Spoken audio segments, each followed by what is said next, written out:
Sir ఇప్పుడు ఒక నిమిషం సార్ ఇక్కడ సార్ హియర్ సార్ సాంబశివరావు ఇందాక మీరు ఒక జియో ఎక్స్ప్లెయిన్ చేసి మైన్స్ ని 436 ఫిగర్ అన్ని మైన్స్ ని పెట్టి 1,91,000 కోట్ల రూపాయలు మార్టిగేజ్ చేసి లోన్ తీసుకోవాలనేది ప్రపోజల్ పెట్టింది గవర్నమెంట్ అని ఎక్స్ప్లెయిన్ చేశారు. అయితే ఎప్పటిలోగా తీసుకోవడానికి ఈ ప్రపోజల్ ఎట్ ఏ టైమా లేకపోతే అది can you elaborate it sir?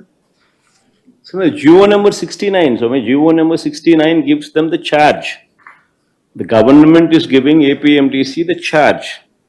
Government is giving the right to APMTC through that GO. And through that GO, having that right, now APMTC has given that right to private people. వాళ్ళు తీసుకున్నారు కదా మన 3,489 కోట్లు తీసుకొచ్చినారు కదా స్వామి. ఆ 3,049 కోట్ల రూపాయలు గవర్నమెంట్ గన వాళ్ళకి గన గవర్నమెంట్ కాదు APMDC is not government. APMDC is not secured loan, it's unsecured loan. Corporation is not secured, it's unsecured. ఆ అన్సెక్యూర్డ్ లోన్కు government is giving guarantee in the form of two forms of guarantee. One, it is giving in the form of నీ consolidated fund మీద right ఇస్తూ ఒక kind of guarantee ఇస్తున్నారు. రెండో kind of guarantee 439 మైన్స్కి సంబంధించిన rights వీళ్ళకి తాకట్టు పెడతా ఉన్నారు. సో బోత్ దీస్ గ్యారంటీస్ ఏపీఎండిసికి ఆ రైట్ ఇస్తూ గవర్నమెంట్ ఇచ్చిన GO. And these people have given that right to them. Who will benefit from this? The private players you're talking about? No, whomsoever is the lender. Is it anybody who subscribes to the bond? Anybody who subscribes to those bonds, they will be holding those rights. And these may not be necessarily linked to mining activities, right? They are general borrowing through those SDLs, right? He's securing those loans by these mining assets. No. How he's been securing the right? GO number చదవండి. GO number ద్వారా వాళ్ళకు వచ్చింది. అంటే చదువుకున్నానే కదా స్వామి, నేను చెప్పాల్సిన పని ఏముంది? దానివల్ల మీకు వచ్చినాయి కదా. GO number 69 gives them the right, and through that right they have made that right part of their bond issuance లో ప్రక్రియలో భాగంగా దాన్ని యాడ్ చేసినారు. So they have given the rights and they have also given the rights over consolidated fund. రాష్ట్ర ప్రభుత్వానికి సంబంధించిన mines మీద అధికారాన్ని తాకట్టు పెట్టారు. సిమిలర్లీ కన్సాలిడేటెడ్ ఫండ్కి సంబంధించిన రైట్స్ మీద కూడా ప్రైవేట్ వ్యక్తుల ఆజమాయిషీని ఇస్తూ వారికి అది కూడా తాకట్టు పెట్టారు. సో బోత్ దీస్ థింగ్స్ ఇచ్చి ఆ లోన్స్ను ఎవరైతే ఆ బాండ్స్ని ఎవరైతే సబ్స్క్రైబ్ చేస్తారో వాళ్లకు ఆ మేరకు అడిషనల్ కంఫర్ట్ అనేది ఇచ్చినారు. That comfort need not be given. That is the first time in the history of Andhra Pradesh, or first time in the history of this country,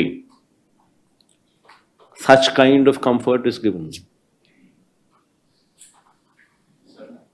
Got? Then you have not seen the GO kabatti chustunanu. Once you see the GO and also see the bond issue, this thing, both these things, if you read both of these things, then you will be in a better position to grasp it and understand. Sir మీ ప్రభుత్వ హయాంలో phone tapping జరిగింది. ఆ phone tapping లో personal విషయాలను కూడా తీసుకొచ్చారని చెప్పి షర్మిల గారు కామెంట్స్ చేస్తున్నారు సార్.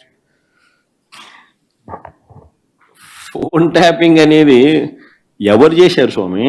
మీ ప్రభుత్వ హయాంలో. మా ప్రభుత్వ హయాంలో నేను ఫోన్ ట్యాపింగ్ చేసినానంటున్నా. మీ ప్రభుత్వ హయాంలో జరిగింది. మా ప్రభుత్వ హయాంలో నేను చేసినానన్నా. పక్క రాష్ట్రంలో జరిగింది సార్. దాన్ని ఇక్కడ కూడా ఇంటర్లింక్ చేశారు. నువ్వు చెప్పే దాంట్లో క్లారిటీ నాకు అర్థం కావడం సార్. నేను ట్యాపింగ్ చేసినాను అంటున్నావా, లేకపోతే పక్క రాష్ట్రంలో వేరే వాళ్ళు ట్యాపింగ్ చేసినాను? పక్క రాష్ట్రంలో ఫోన్ ట్యాపింగ్ కి సంబంధించినటువంటి వ్యవహారం జరిగింది. అందులో తనకు సంబంధించి తన వ్యక్తిగత అంశాలకు సంబంధించినటువంటి వివరాలను కూడా తీసుకున్నారు. ఎవరు చేసినారంట స్వామి? కేసీఆర్ ప్రభుత్వంలో, గత ప్రభుత్వంలో. కేసీఆర్ ప్రభుత్వం ఎవరిని ఫోన్ ట్యాప్ చేసింది? షర్మిల గారు. కేసీఆర్ ప్రభుత్వం షర్మిలమ్మను ఫోన్ ట్యాప్ చేసిందా? అంటే బహుశా షర్మిలమ్మ రాష్ట్రంలో అప్పట్లో క్రియాశీలకంగా పార్టీ పెట్టిన నేపథ్యంలో చేసినాడేమో, నాకేం తెలుసు. చేసినాడో లేదో నాకేం తెలుసు. అయినా దానికి నాకేం సంబంధం?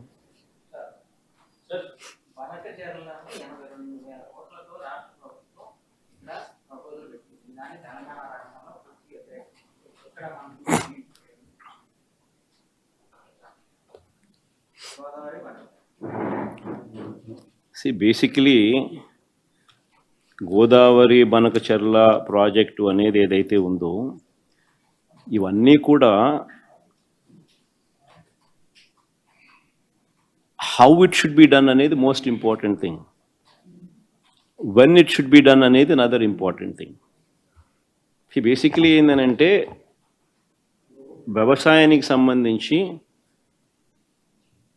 శ్రీశైలం నుంచి నీళ్లు పైకి నాగార్జున సాగర్కు పంపించాల్సిన అవసరం లేకపోతే రాయలసీమ ప్రాంతం మొత్తం శ్రీశైలం నీళ్లు వాడుకోగలిగే స్వేచ్ఛ రాయలసీమకు ఉంటే అప్పుడు ఇంకా నీళ్లు పైకి పంపించాల్సిన అవసరం లేదు.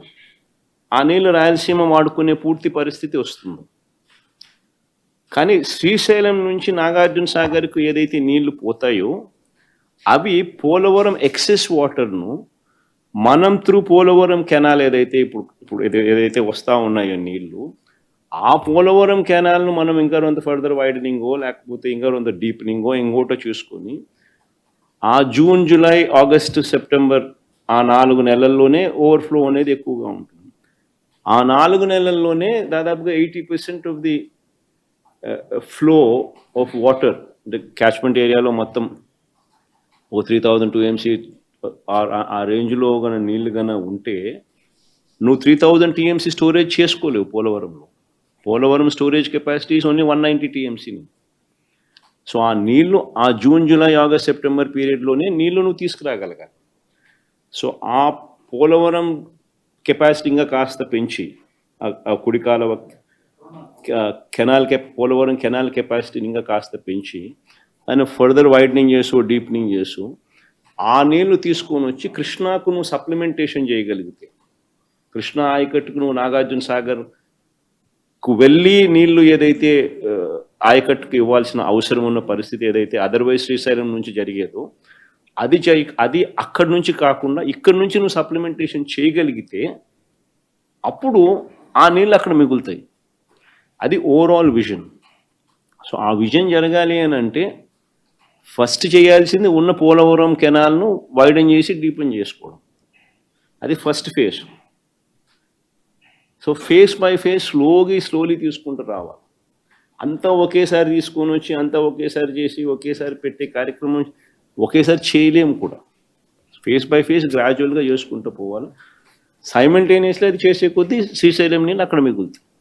సో అక్కడ కూడా శ్రీశైలం నీళ్ళు కూడా అక్కడ తీసుకొని పోవాలని అంటే అక్కడ కూడా రాయలసీమ లిఫ్ట్ ఇరిగేషన్ ప్రాజెక్ట్ ఏదైతే జరుగుతూ ఉందో అవన్నీ కూడా పూర్తి చేసి అక్కడ కూడా ఏదైతే కెనాల్స్ వైడనింగ్ ఏదైతే టేకప్ చేసినామో ఆ వైడనింగ్ చేసే కార్యక్రమాలు కూడా పూర్తి చేసుకునే కార్యక్రమాలు కూడా జరగాల.